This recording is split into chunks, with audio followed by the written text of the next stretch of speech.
Aí, meu pessoal estudioso, tudo bem com vocês? A abdicação de Dom Pedro I, no dia 7 de abril de 1831, levaria a uma certa situação bem problemática no Brasil. Muito embora, claro, que como vocês já viram nas minhas outras videoaulas, isso já estivesse acontecendo, ou seja, esses sérios problemas, como por exemplo a questão que muito é falada do autoritarismo de Pedro, levando a uma situação do desgaste no governo dele com relação às forças políticas que compunham o Brasil, ele acabou então abdicando. O grande problema era que o seu herdeiro natural, o herdeiro do trono, tinha apenas 5 anos de idade. Então, aí segue um momento interessantíssimo no Brasil, que é o período regencial.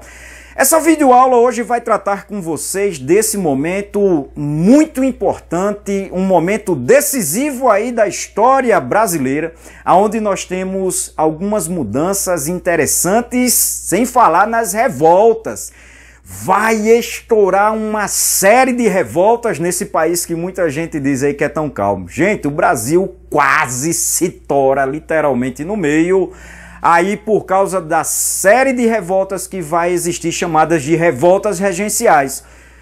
Mas nessa videoaula nós não vamos tratar especificamente dessas revoltas, né? Nós vamos preparar, nós teremos videoaulas específicas sobre cada uma dessas revoltas, mas nesse caso, sobre esse período regencial, que nós podemos dividir aí em 4 períodos muito importantes. O primeiro é a fase da chamada regência trina provisória.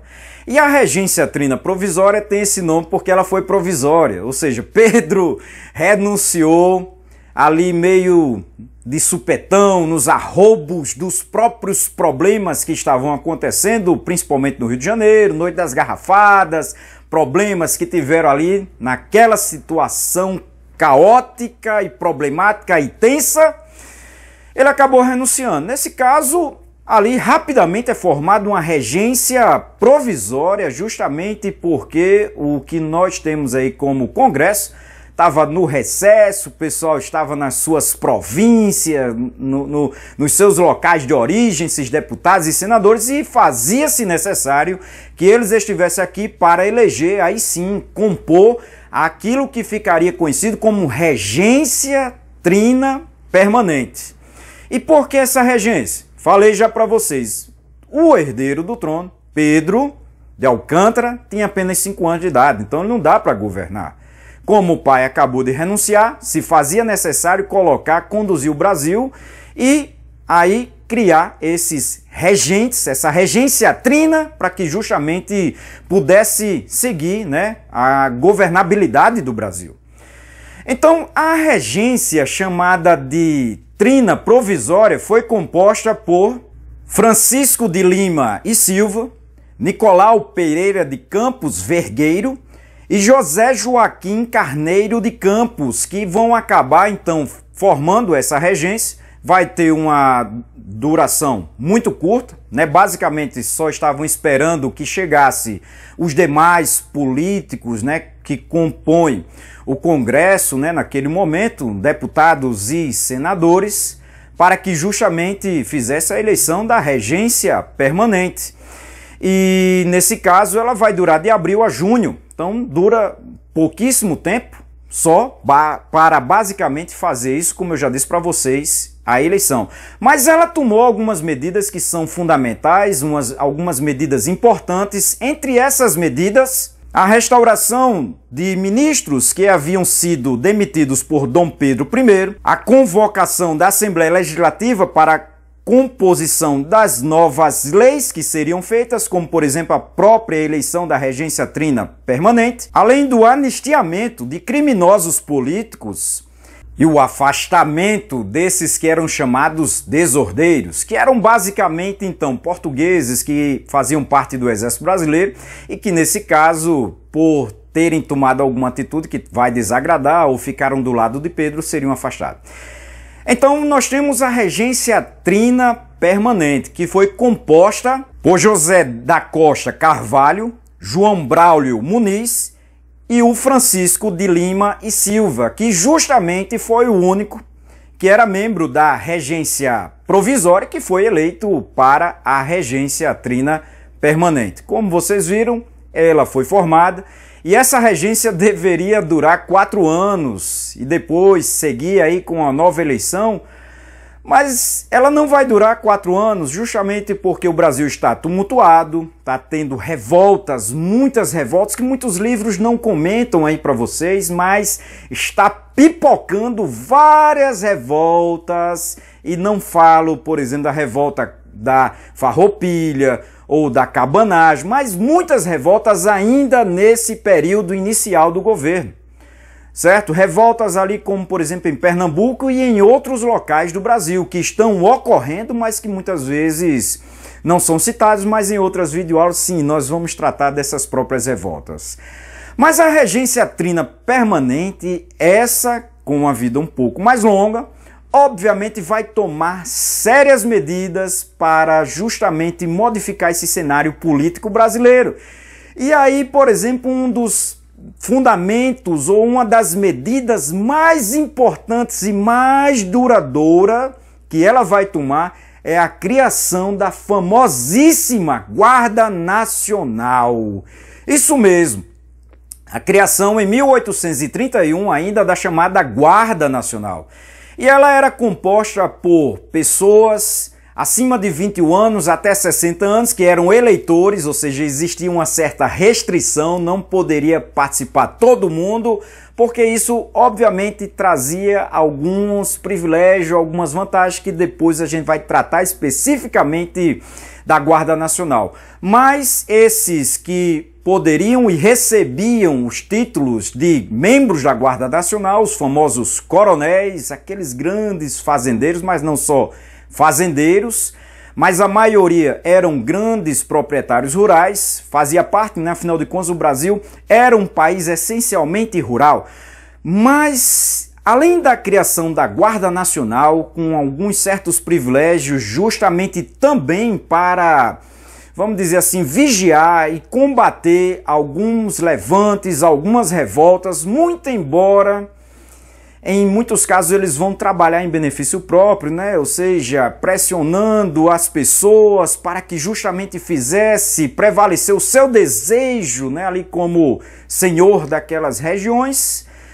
Mas outra grande criação, ou no caso, outra grande mudança que a regência trina permanente vai fazer é a criação do Código de Processo Criminal, ainda em 1832, esse código que concedeu poderes policiais e judiciais aos chamados juízes de paz. Nesse caso, eles, com essa ampliação, acabavam também atuando de uma forma muito ali dura, né, sobre alguns aspectos dessa própria população. Mas, além dessa mudança nessa lei, é importante lembrar aí que os membros da regência trina permanente vão também mudar um pouco a configuração do poder moderador, né? Criando aí uma espécie de maior fiscalização sobre o próprio poder moderador, muito embora o poder moderador estivesse aí suspenso, porque justamente o imperador não estava governando e quem estava governando eram os regentes. Mas é importante essa alteração para o próprio futuro, tá certo?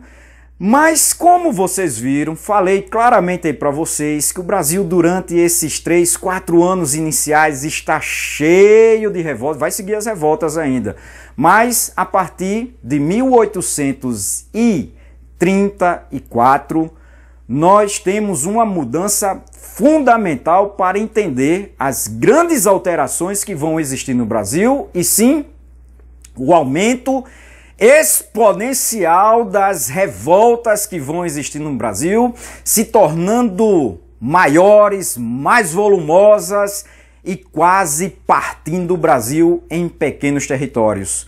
Muitas das províncias, alegando problemas com os regentes, acabam por buscar certas autonomias, quando não até mesmo a separação. E o que foi que ocorreu? Qual foi a grande mudança em 1834? a revisão da Constituição e a colocação aí, por exemplo, do ato adicional de 1834. E esse ato adicional, ou seja, uma lei ou um conjunto de leis que foram colocadas na Constituição a partir de 1834, alteraria fundamentalmente aí o perfil do Brasil, criando, por exemplo, o fim do poder moderador durante o período regencial, o fim do Conselho de Estado, além da criação de assembleias legislativas provinciais, aumentando sensivelmente a autonomia das próprias províncias, aumento dos poderes dos presidentes de província. O que nós chamaríamos nessa época de presidente de províncias é o que naturalmente nós chamamos hoje de governadores dos estados. A substituição da regência trina, que agora é uno, seria então eleito, justamente aí quem foi eleito foi o Diogo Antônio Feijó, mais conhecido, como eu já disse para vocês, o Padre Feijó, que era membro ali daquele grupo chamado de liberal, né? O grupo moderado mais liberal. Esse grupo aí liberal, né, que defendia uma maior autonomia das próprias províncias, depois inclusive vai ser apontado como grandes causadores de revoltas e problemas no Brasil. Não que necessariamente fosse ou deixasse de ser, mas de qualquer forma, se você é da oposição, você acusa. Se você é membro desses grupos, você defende. Mas é importante lembrar aí que ele vai ganhar essa eleição e ele teria um mandato de 4 anos. Nesse caso, já de cara, fique sabendo que o governo dele não dura 4 anos. Da posse à saída dele, de 1835 até 1837, durou aí basicamente 2 anos mesmo, o governo dele. E aí ele, como eu já disse, acabou sendo acusado por, nesse caso, não fazer o que era suficiente para acabar com essas revoltas que estavam ocorrendo, quando não até mesmo, de certo modo, fechando os olhos para algumas coisas que aconteciam e permitindo essas próprias revoltas. Bom, nesse caso, devido a essas próprias discussões, esses problemas, como ele era assim meio, vamos dizer assim, nervoso, não suportou muito bem essas próprias situações, essas acusações, a pressão e alegou que estava doente e acabou renunciando. Vai se processar uma nova eleição e, nesse caso, o partido aí mais conservador, o partido moderado, ligado aos conservadores, acaba por eleger o famoso Araújo Lima. E esse membro aí desse partido mais conservador, né, que buscava concentrar poderes ali no que seria o governo central, ele vai combater com mais rudeza, com mais dureza, esses próprios levantes ali que estavam ocorrendo, por exemplo, no Pará, como a cabanagem, outros levantes como a farroupilha, alguns outros levantes que estavam ocorrendo no Brasil, como a balaiada e assim por diante. É importante lembrar que esses grupos, aí sim, durante o governo dele, há uma diminuição sensível dessas revoltas, mas não consegue acabar com todas. Ainda tem vários e graves problemas no Brasil, aonde ele não consegue resolver. E é claro que os seus adversários, os membros do grupo aí mais liberal, estavam doidos para retornar ao poder, né? Estavam afastados, tinham perdido a partir do Padre Feijó, né, que tinha sido retirado ou saiu. E nesse caso eles estão ali com ânsia de retornar, né, ao poder. E aí começam a bolar aquilo que ficou conhecido como golpe da maioridade. E por que o golpe da maioridade? Lembre-se, quem estava no poder era justamente esse grupo aí mais moderado, conservadores, nesse grupo ligado ao Araújo Lima. E eles estavam buscando concentrar poderes, né, diminuir a autonomia das províncias, concentrando poderes ali no governo central. E aí esses liberais chateados com isso planejam um retorno, né? Como poder voltar ao governo. Nesse caso, eles têm, vamos dizer assim, uma brilhante ideia aonde eles planejam alterar a maioridade para que Dom Pedro pudesse governar.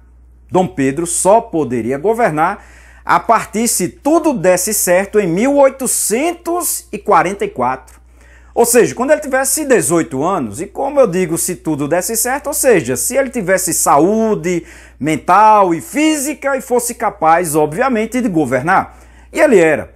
Mas o brilhantismo desse grupo, né, liberal, era de propor a formação de um clube da maioridade e fazer a mudança para que Dom Pedro, a mudança na Constituição, alterando ela para que ele pudesse governar com 14 anos, isso mesmo, 14 anos de idade, governar o nosso país. Olha aí, você com 14 anos não está sonhando ainda nem com o Enem, né?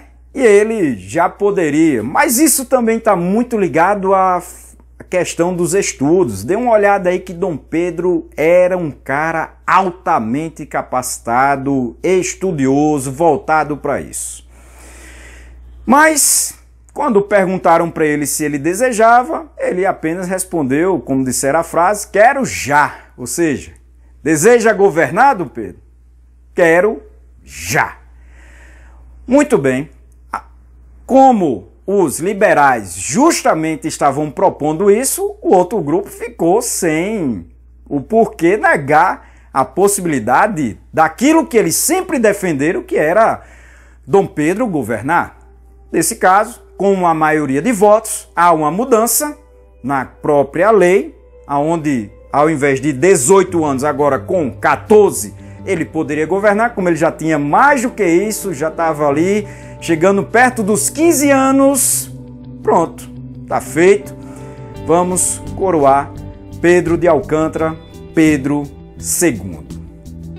E aí se encerra esse momento altamente importante que vai criar justamente ao longo desse período o fundamento para os dois grandes grupos ou partidos políticos, liberal, conservador, que vai guiar os passos da nação durante o período aí do Segundo Reinado, essa fase do Império do Brasil, tá certo? Então, em 1840, nós temos aquilo que ficou conhecido como o chamado golpe da maioridade e Dom Pedro foi coroado Pedro II do Brasil. Como vocês viram, essa mudança foi muito importante, né? Porque, inclusive, realmente acabou várias revoltas. Muitas das revoltas que estavam ocorrendo no Brasil vão acabar, porque, inclusive, algumas dessas revoltas diziam que elas iriam durar, ou seja, eles queriam a independência, a separação, porque o problema era com os regentes, não com o Império, especificamente do Brasil. Então, nesse caso, com realmente a presença ali de Dom Pedro, essa situação de termos um imperador, vai realmente diminuir bastante as próprias revoltas, tá certo? Então, não esqueçam todos vocês que estão até agora, nesse momento, nessa videoaula, de se inscrever. Se inscrevam aí, é só apertar ali na inscrição, você não terá mais que fazer nada, né? Não vai ter nenhuma fatura, pagamento de nada, não vai dar nenhum choquezinho aí no dedo, é algo extremamente simples e fácil de cada um fazer. Não esqueçam também de dar o seu like, assim como também ativar o sininho, porque justamente naqueles dias em que nós lançarmos outras videoaulas, pode ser aquela videoaula que você estava esperando para tanto lhe ajudar na sua prova, e agora você tem essa aula para literalmente salvar você e passar de ano. Aí, muito bem, assistam as minhas videoaulas. E é importante também que você dê uma olhada ali nas playlists. Nós temos várias playlists, eu tenho certeza que uma ou outra delas vai ser muito importante para os seus estudos, para aquilo que você tem feito agora. Tá certo, pessoal? De mais a mais, até a próxima, pessoal!